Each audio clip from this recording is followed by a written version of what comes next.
Welcome to Life Transformation Radio. This show is all about life transformations and our journey from where we were to why we are doing what we are doing today. We will discuss the hiccups, the roller coasters, and the blood, sweat, and tears that has been poured out while discovering our purpose. It is all about our transformations. Here is your host, Sean Douglas. Hey, welcome to Life Transformation Radio. All the listeners, thank you so much for joining us every single week, Tuesday through Friday, 5:30 p.m. Eastern Time. I want to welcome our guest, Art. Art, are you there? Yes, I'm here. I had a little bit of a hard time connecting to you, but I'm here. Yeah, I did too, man. We're working through some technical issues, but we'll get that all cleaned up. I want to welcome everybody to the show. Life Transformation Radio is listened to in over 90 countries. Whether it's your first time joining us or you've been listening to us for some time, I want to thank you to those who are listening from around the world. Life Transformation Radio is all about our transformation. Here is where we tell the stories of why we're doing what we're doing, highlighting that transformational moment that changed our lives and how we use it to then transform others and elevate their lives as well. You can listen to us live right here on the Blog Talk Radio Network, Tuesday through Friday, 5:30 p.m. Eastern Time at blogtalkradio.com/Life Transformation Radio. You can listen to us on your favorite podcast platform like Apple, Spotify, Google, Pandora. Subscribe there. And also, we have a YouTube channel, Life Transformation Radio. We'd also like you to subscribe on YouTube at Life Transformation Radio. On the show, my guests are entrepreneurs, speakers, business owners, coaches, podcasters, authors, amazing people impacting the world around them. And my guest today does exactly that. If you have any questions for any of the guests that I bring on the show or during our live broadcast, go ahead and give us a call at 657-383-1109. Again, the number is 657-383-1109. Art, I want to welcome you to the show. And how's your 2021 been? I guess it's been okay. I'm alive. I'm talking to you. So yeah. I don't know what more I could ask for. Right. Right. Crazy times we live in. But happy to have you on the show. And I know we're going to have an amazing conversation today. So the title of this episode is As Fate Would Have It, with author Art DiNicolantonio. Art is an engineer by profession. In 1977, he was in a horrific race car accident. The car rolled over 3 times and broke apart. The only thing saving him from decapitation was the flimsy roll bar. He thought he was going to die. He caught on fire and spent 6 months in the hospital. In those few moments between life and death, his entire life flashed before him. His book, As Fate Would Have It, discusses the events that he relived in those few brief seconds and how he learned to live for the future rather than the past. Art believes that most people dwell on their past and the bad situations they made. They don't understand that some of those decisions were determined by fate and some by free will. There is nothing they can do about changing their past. They let fear of failure stop them from moving on. They don't accept that they could be missing out on all the wonderful things that could go right in the future. Learn in this episode how fate plays a role in your future. You can go to his website at artdinick.com. It's right there in the show notes. Go to American-offshore.com, another website of his. And his LinkedIn and Facebook links are right there in the show notes. Go ahead and click on those and send him a friend request, letting him know that you listened to this episode of Life Transformation Radio. Art, the first question that I have to ask, and I believe is the most important question you could ever ask yourself, is why? Why do you do what you do? I guess it's the way I was born. My mother always said the first word that I said was why. So I always wondered why. Like why does a radio work? Why does everything work? And I think one of my problems was that when I was young and up until my mid-30s, I was a very insecure person. Now, you wouldn't have known it by talking to me, but internally I was insecure. So I always had to prove something or face something or do something just to prove to myself that I could overcome the challenge. So I was always competing against, I was actually competing against myself, just to prove that, I could do what other people said I couldn't do. And, I can give you all kinds of examples. Well, for example, when I was in high school, senior year, the New Jersey Department of Education came in, and they tested everybody in our senior class to determine what they could do, what they would be best suited for in life. Okay, so they were going to tell everybody what kind of job they should get and what they should do. And they had 3 days worth of testing, and they tested everything, square pegs and square holes, round pegs and round holes, pick what matches this, add this number, do that and do the other. Anyway, a couple of months later, they came by and they set up offices in our auditorium, and I guess we had about 150 people in our graduating class. And they called everybody in one by one. They sat you down at a table, and they'd say, hi, what's your name? Well, I'm Art DiNick. Well, okay, first of all, you said DiNicolantonio. I've even been using DiNick my entire life, okay? DiNick. It just simplifies it. Yeah. But anyway, so they sat me down, and they said, well, what are you going to do when you graduate? And I said, well, I'm going to college. They said, what do you mean you're going to college? I said, yeah, I'm going to college. I'm going to be an engineer. And they said, oh, no, you can't be an engineer. I said, why? They said, well, you don't have the ability to be an engineer. We suggest you be, a pipe fitter or a seamstress or a plumber, something to that effect. But you're not going to make it as an engineer. And I said, well, yeah, I'm going to make it. I said, well, look, right now I'm number one in my graduating class. So you can't be right. No, we're right. We're definitely right. Our tests are not wrong. This is the first year we developed them, but we developed them with experts for correct. Well, anyway, I went into college, and I graduated first in my class in engineering. Okay. That's awesome. And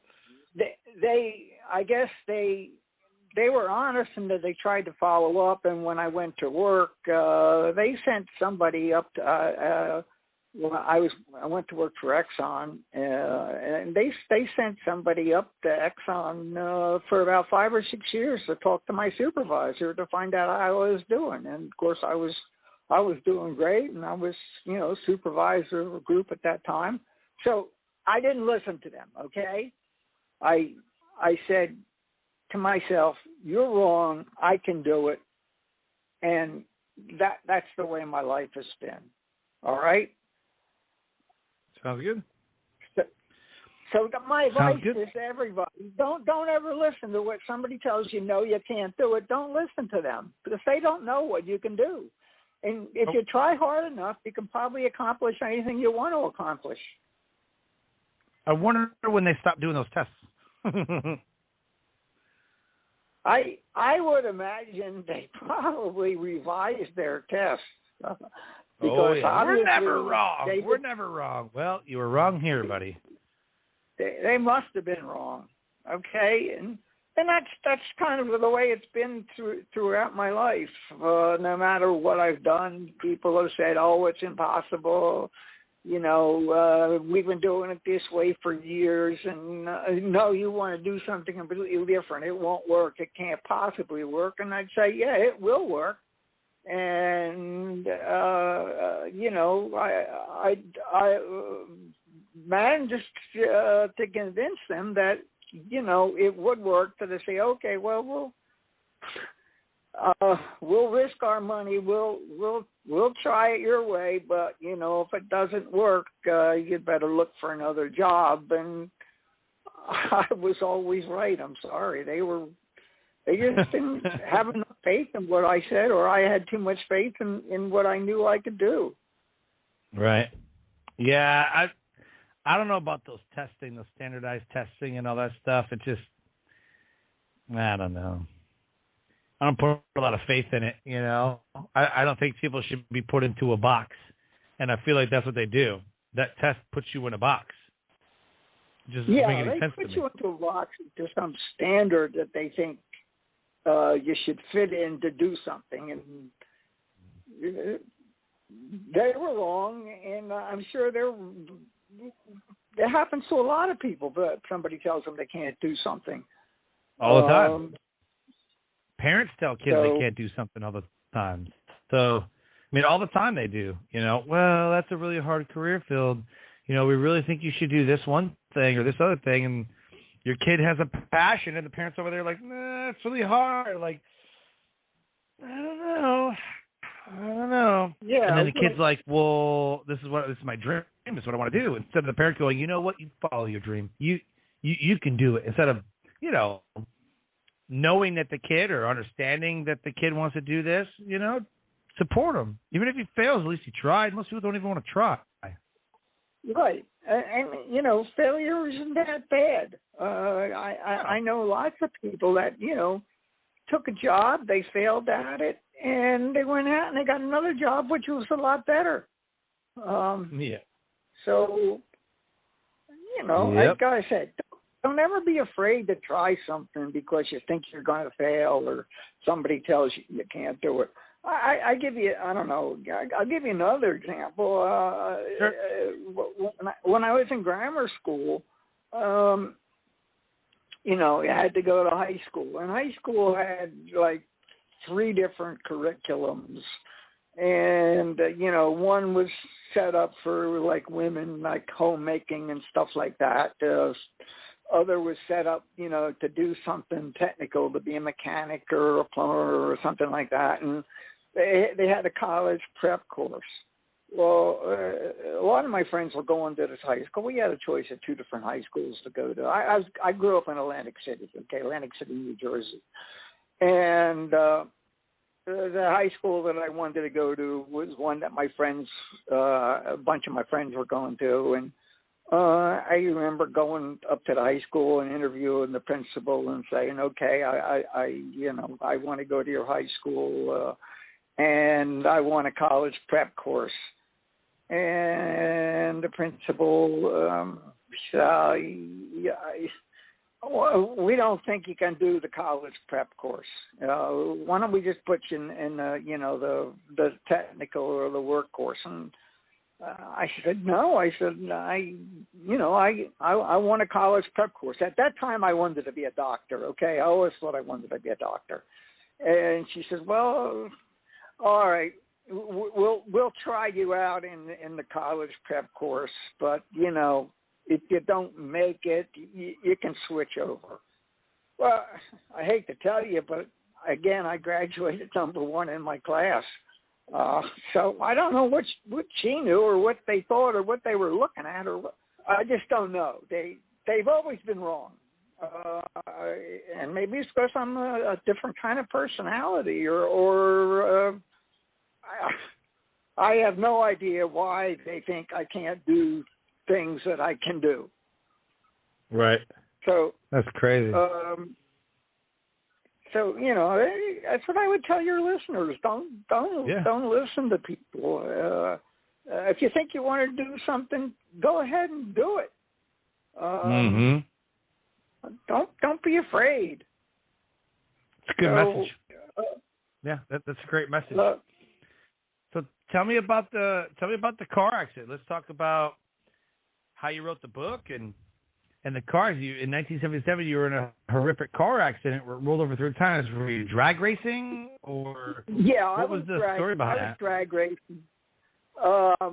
I started well as a kid. As soon as I was 17 years old, I got myself a 1954, and me and my buddies would go out and, every car we pull up against, we'd drag race.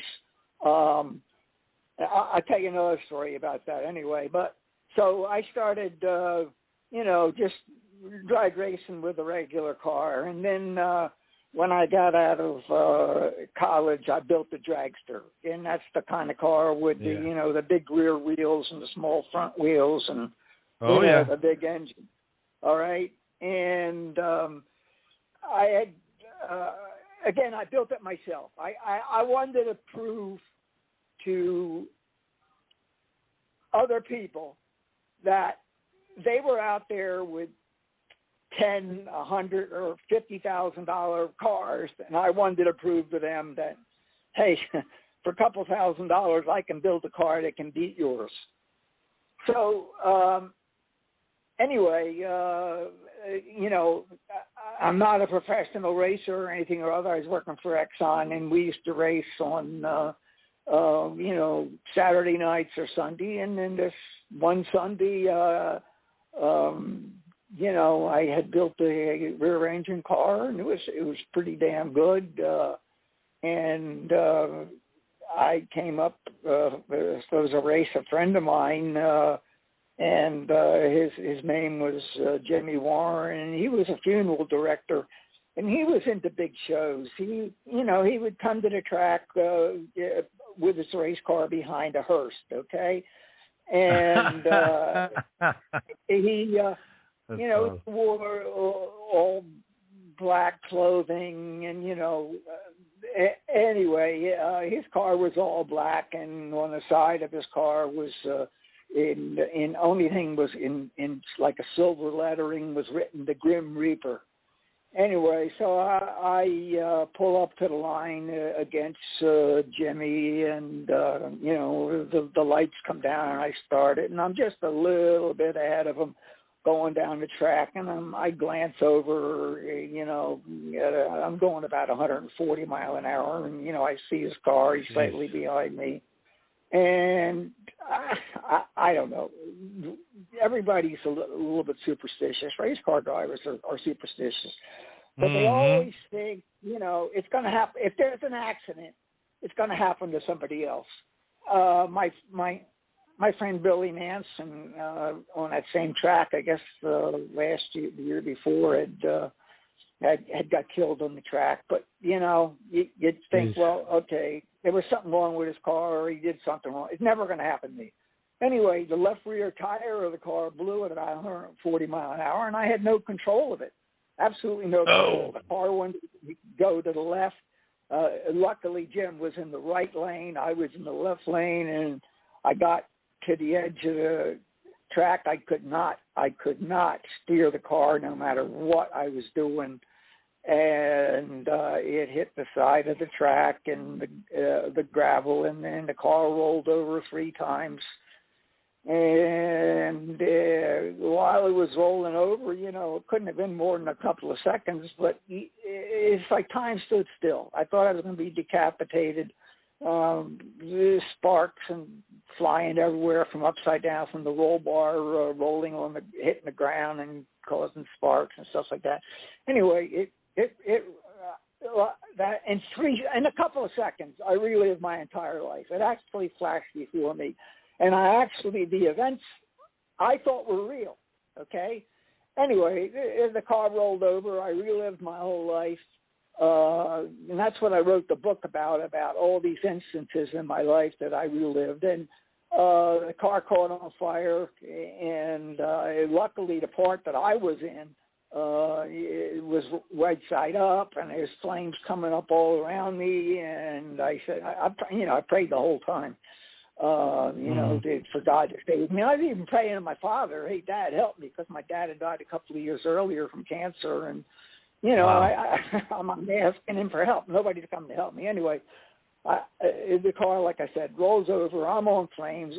I'm strapped in with what they call a 6-point harness and trying to go down and get the damn harness undone. There's a clip, and the flames are coming up. They're burning my hands.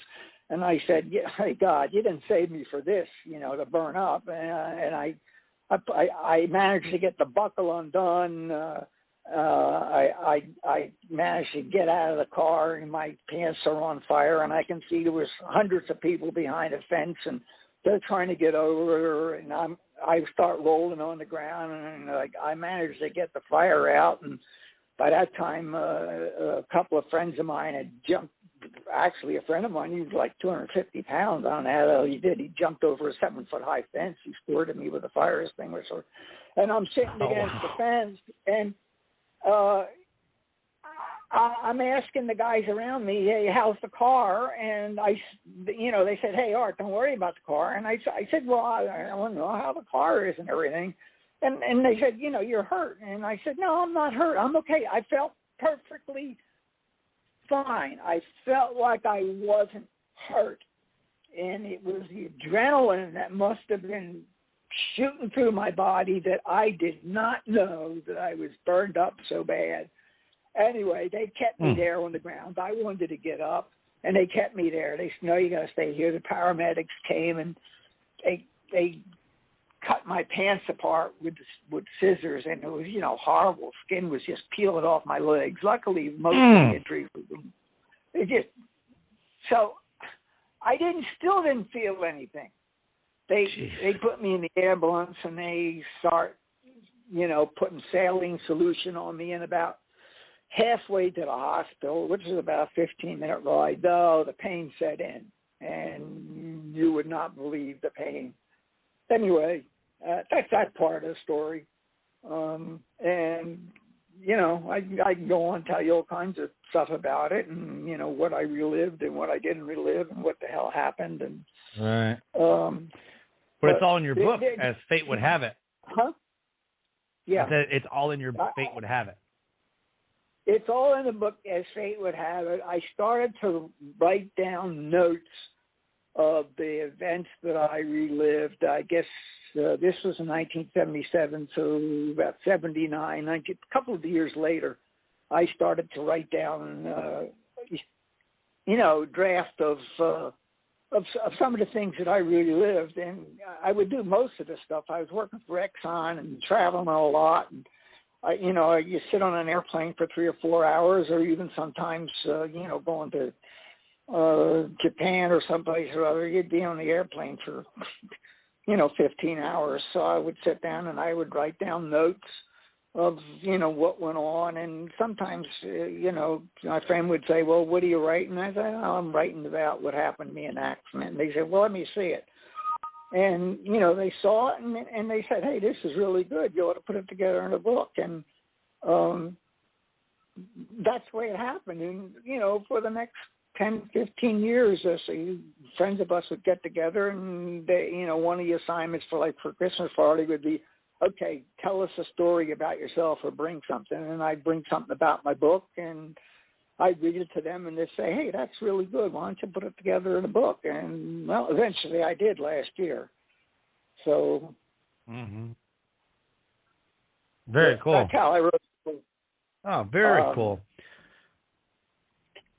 So the show is all about transformational moments. So would you say that writing the book was the transformational moment, or was it the crash, or was it something completely different? What is a transformational moment in your life that put you on the path to what you're doing today? I would say it was the accident and reliving the events that I actually relived. And I, had thought that, I made a lot of mistakes in my life, and I should have done this decision, or I should have done that decision.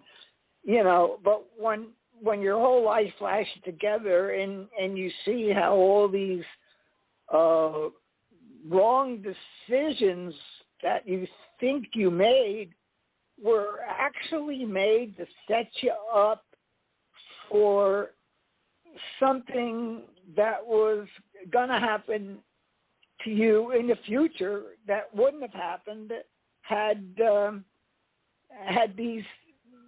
you made a certain decision. And like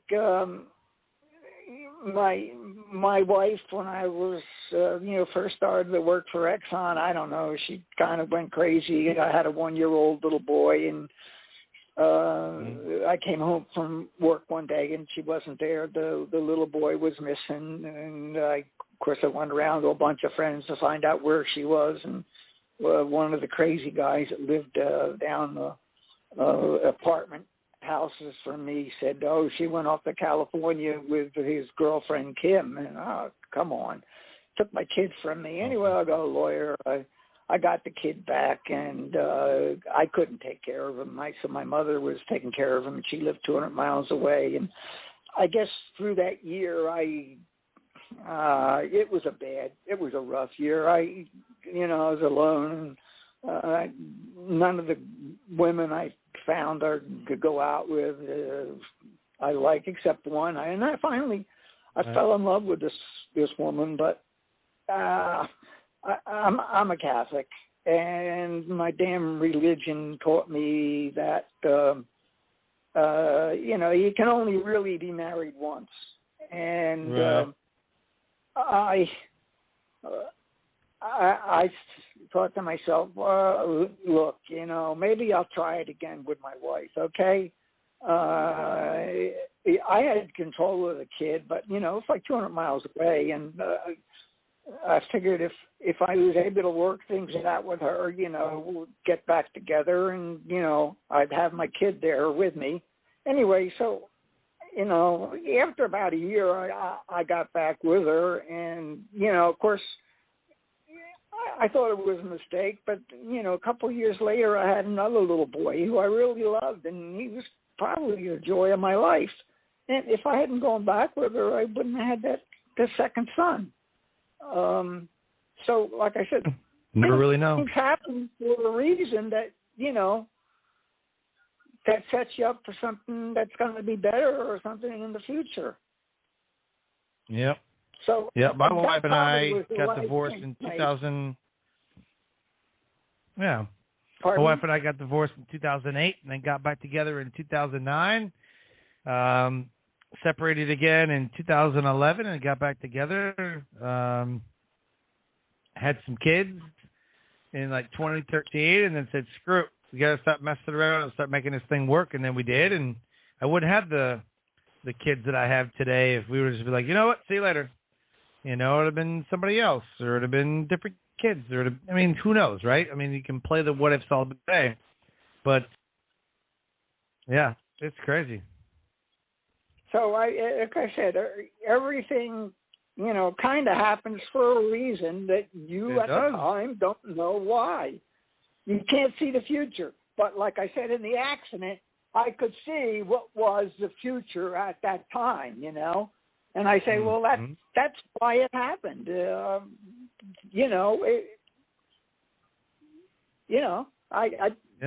When it's happening, you don't know why you're doing what you're doing.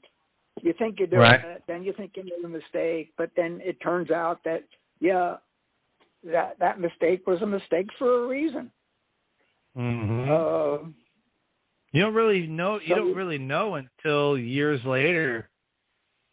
You don't really know what's going to happen or the different decisions that you make, how it affects things until you look back on the last year, 5, 10 years of your life, and you see kind of how it all plays out, and everything has to happen that way, and it has to happen for that reason. And that's what's beautiful about life.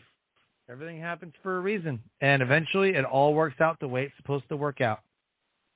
That's exactly right. And a lot of people don't realize that. They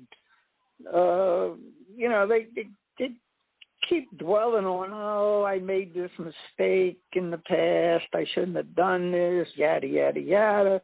And they don't think about, well, if they had done something different, if they hadn't made what they thought was a mistake or something or other, their life today would be completely different. And they wouldn't have the same kids. They wouldn't have the same grandkids. They wouldn't have the same friends. They might not have the same job. So, hey, if life ain't too bad today, don't dwell that you think you made a mistake in the past, because your life may have turned out much worse than it did. Right. So enjoy what you got today and look forward to the future. Don't keep thinking about, oh, you know, I made a mistake. I should have done this. I should have done that. I should have done the other. You did it. It's done. Face life today and enjoy it. And if you think, you know, you want a different job, then we'll try the different job. Don't sit on your ass and do nothing about it. Do it. Right. Absolutely. Well said. Where can people get your book at? Is it on Amazon, or they go to your website? It's on sale at Amazon, okay? But you have to type in the name as fate would have it. For some reason or other, I paid some company to do what you call SEO, and you're supposed to be able to type in a keyword and come up with it. Well, they're failing in their job, so it can't even work by typing in my name, okay? You have to type in as fate would have it. Now, I mean, if somebody wants to go to my website or send me an email and or go to the American Offshore website and pick my email out, DiNick@earthlink.net. And if they want to send me, it says $19.95, but they can send me $15, check or anything like that. And I'll if they do that, I'll take $2 and give it to Wounded Warriors, because I think that's a really good charitable organization. So 2 of their 15 is going to go to Wounded Warriors, and the rest of the $13 to $13 went to pay for. I make $3. Yeah. Okay, I'm not going to get rich on it, but I don't really care. Yeah. So, like I said, if they go to my website or find my email and they send me a check for $15, I'll send them the book, and I'll donate $2 to Wounded Warriors for every book that they buy by sending me the email directly. Otherwise, you can purchase it. You can purchase it off of Amazon, and it's on Amazon, and I think it's supposed to be on Barnes and Noble, but I know it's on Amazon. There you go. And I love it. They're going to either learn something from it about my life events, and they're going to come away with, a bunch of life lessons, or else they're just going to like it. Some of the people just, like the book. They just, say, hey, I like those stories. I really like those stories. They were really interesting. Very cool. Buy it. Tell your listeners to buy it for pure enjoyment, or else to learn some lessons from life, and about life, and about what I learned, and how I faced, hundreds of times working for Exxon. I was, told I made a decision. You didn't spend enough time on it. It can't be, and if you're wrong, come back to New Jersey. That's where we were working out of at the time, and go look for another job. And I said, I know I'm right. And I say, look, I've always been right. Well, there's always a first time to be wrong. You better stay there a couple of months. You better study it more. Other people have been studying it, and you're making this decision after a day or 2 days or a couple of hours. You can't be right. Okay, I was right. I was always right. Right. So you better than anybody else, man. That's my takeaway is you know you better than anybody else. So listen to you. That you're right. That's right. Listen to me. Listen to myself, and I don't make this decision fast. I sit down and I make a couple of calculations and look at the data, and I come to a conclusion really quick. And right. People don't understand how you can come to a conclusion so quick.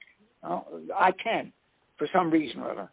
I used to be able to. I don't know if I can right now, but yeah. So awesome. Yeah, man. So I really appreciate your time. I really appreciate you telling us, your transformational story and how you're elevating the world around you with your book, As Fate Would Have It. I want everybody to go to Art's website, check out what he's doing at artdinick.com. There's also AmericanOffshore.com that he works with as well. And what's the email address? art@earthlink.net. Is that correct? No, it's my email is ADINICK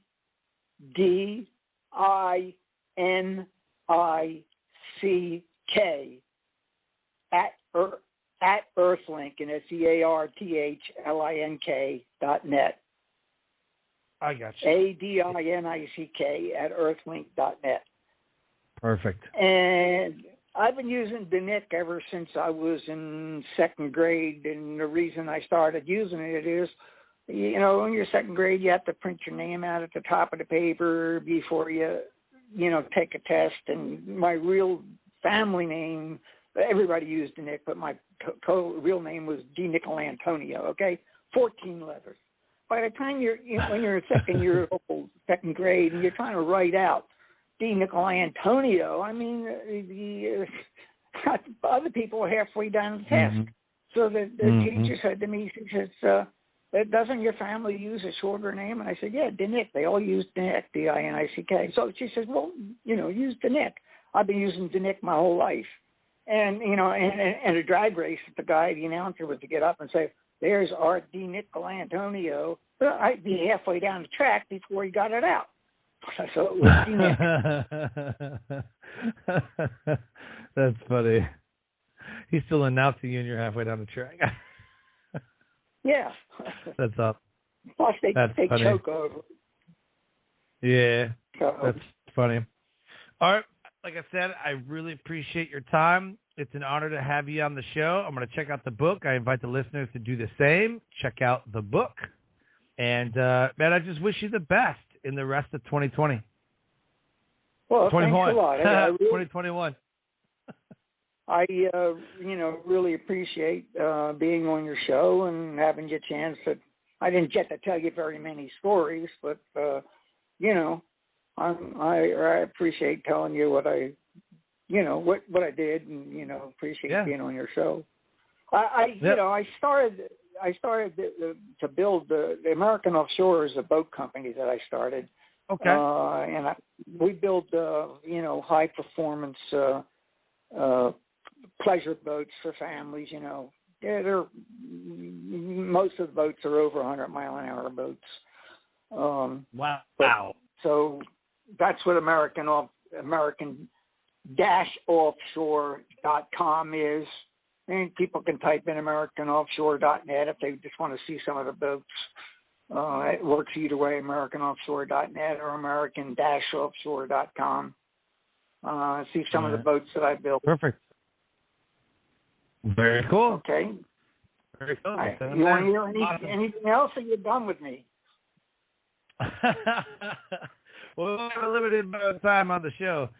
So, like I said, I really appreciate you coming on the show, talking about your book, talking about story, but you gave some amazing content about how we should be looking to the future, not in the past. And you gave some really good content about what we should be doing and all the wonderful things that could be going right in our future. So I really, really appreciate that. The listeners appreciate that. And like I said, I wish you the best for the rest of 2021. Okay, thanks a lot. I mean, like I said, it's been good talking to you. I appreciate it. Likewise. Thank you. Life Transformation Radio listeners, an amazing guest impacting the world around him.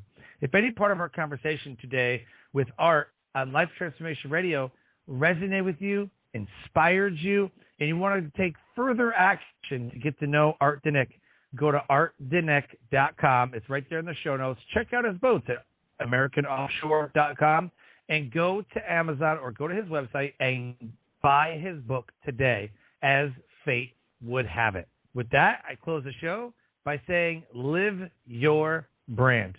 Find opportunities every day to live out the core values that you hold deep in your heart, and I call this living your brand.